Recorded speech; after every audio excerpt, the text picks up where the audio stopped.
Deadpool versus वल्वरिन। जी हाँ, ये film finally आपके नज़दीकी सिनेमाघरों में रिलीज हो चुकी है और इस फिल्म को लेके एवेंजर्स लवर जो एक्शन लवर्स हैं उनके लिए बहुत ज़्यादा पसंदीदा फिल्मों में गिनी जाने वाली है, क्योंकि इस फिल्म का कॉन्सेप्ट कुछ ऐसा है जो कि शायद आपके लिए एक्सपेक्टेड नहीं है। अगर एक लाइन में बोलूँ तो एक्सपेक्ट द अनएक्सपेक्टेड। नमस्कार, मैं प्रिया आप सभी का स्वागत करती हूँ बॉम्बे ब्लूज में, और आज हम बात करने वाले हैं डेडपूल वर्सेस वल्वरिन मूवी के बारे में, जो कि 26 जुलाई को सिनेमाघरों में रिलीज हो चुकी है। पहले बात कर लेते हैं मूवी के दो मेन कैरेक्टर्स के बारे में, यानी कि डेडपूल और वल्वरिन। डेडपूल का जो कैरेक्टर है वो निभाया है वेड विल्सन ने, और जो वल्वरिन का कैरेक्टर है वो निभाया है जेम्स हाउलेट ने। इन दोनों के कैरेक्टर को बहुत लंबे टाइम तक प्यार मिला है, मगर अगर आपने ये फिल्म नहीं देखी है, थोड़ा इंट्रोडक्शन में आपको दे देती हूँ। जो डेडपूल का कैरेक्टर है वो एक आम जन के निभा रहा होता है, वो बहुत खुश होता है, मगर एक बीमारी के चलते उसकी लाइफ में जो है एक ट्विस्ट आता है, जिसके बाद उसे कैंसर हो जाता है और उस बीमारी के इलाज में जो है वो तरीका ढूंढने लगता है कि वो अपनी लव लाइफ को ना खोए, उसकी लाइफ वैसी की वैसी रहे। उसके सामने एक शख्स आता है जो कहता है कि मैं तुम्हारी बीमारी को ठीक कर सकता हूँ, और इस बात को सुन के वो थोड़ा सा एग्रेसिव होता है, मगर जब उसकी आंखें खुलती है वो देखता है कि उसके ऊपर तरह तरह के एक्सपेरिमेंट हो रहे हैं। जी हाँ, जैसे एक्स-मैन में लोगों के ऊपर एक्सपेरिमेंट किए जाते थे, ऐसे ही इसके ऊपर भी एक्सपेरिमेंट हुआ। एक्सपेरिमेंट का रिजल्ट ये मिला कि लोगों को लगा कि इसमें कोई भी चेंजेस नहीं हुए। जो लोगों ने उस पर एक्सपेरिमेंट किया था उन्हें लगा कि इसमें कोई भी चेंजेस नहीं किए हैं, तो मतलब ये हमारे काम का नहीं है, इसके ऊपर कोई भी फायदा नहीं हुआ। मगर इन सारे एक्सपेरिमेंट से वो इमॉर्टल बन जाता है, और धीरे धीरे करके उसकी लाइफ में ट्विस्ट एंड टर्न्स आते हैं, जिसके कारण वो अपनी वाइफ को खो देता है।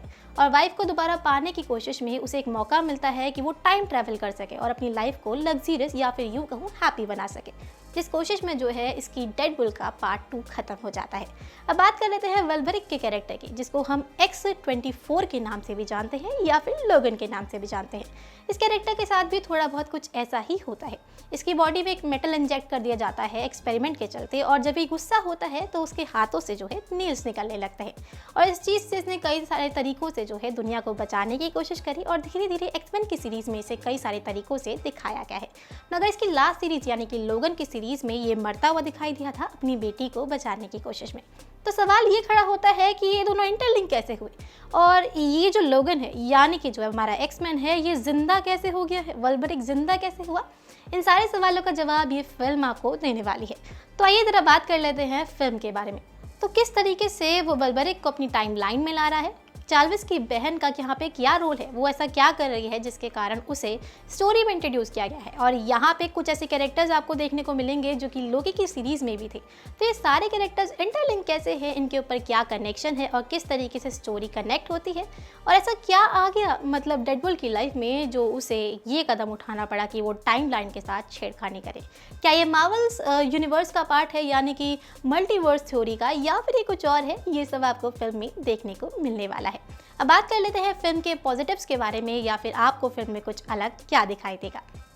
मूवी के बारे में खास बात ये है कि ये 18+ है। जी हाँ, ये 16 to 18+ है, क्योंकि मूवी के अंदर बहुत सारे ऐसे कॉमिकल वर्ड्स हैं जो कि शायद आप अपने बच्चों के साथ ना सुन पाए।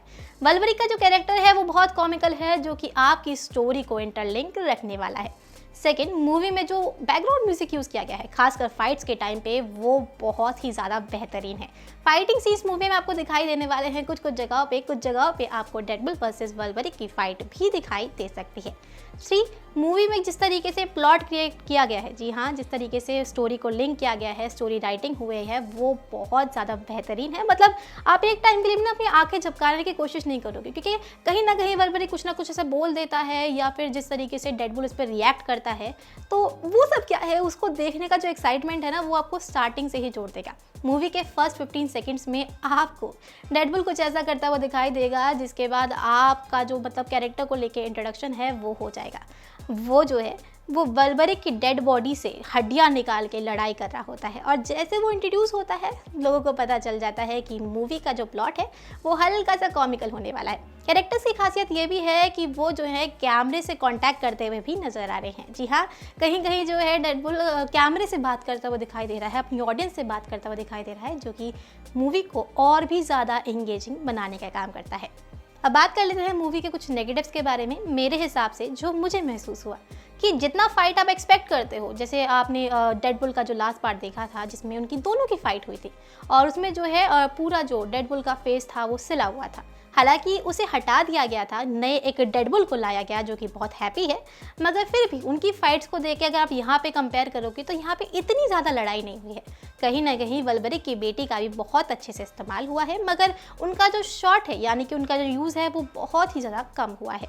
मूवी अपने आप में एक अच्छा खासा प्लॉट तो क्रिएट करती ही है, मगर अपने ऑडियंस को लेके भी इसका जो रिस्पॉन्स है, जैसे कि ऑडियंस जो रिएक्शन जब मैं देख रही थी, जब मैं थिएटर में बैठी थी, वो भी बहुत अच्छा आ रहा था।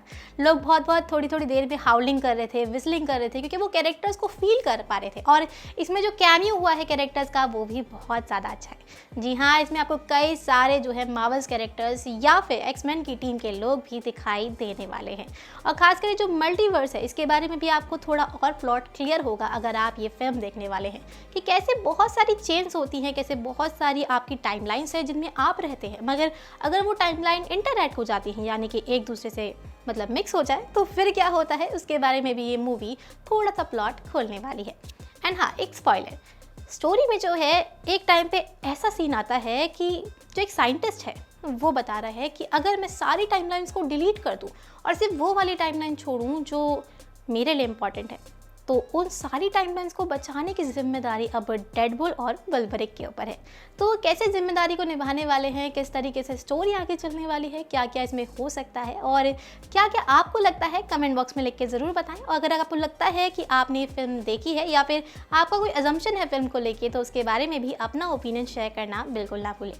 मैं प्रिया आपसे विदा लेती हूँ। धन्यवाद।